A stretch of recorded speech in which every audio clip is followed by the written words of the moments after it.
কি বানাইতেছ Azim? Spanish cold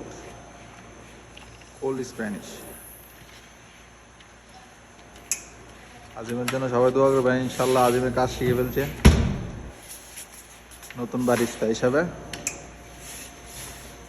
আলহামদুলিল্লাহ সে এখন অনেকটাই কাজ শিখে গেছে।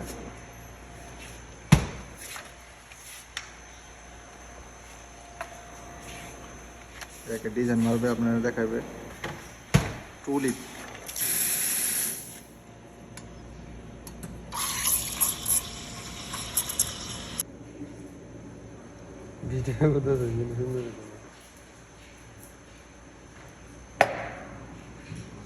মাশাআল্লাহ, নতুন বারিস্তা। সবাই দোয়া করবেন আজিমের জন্য।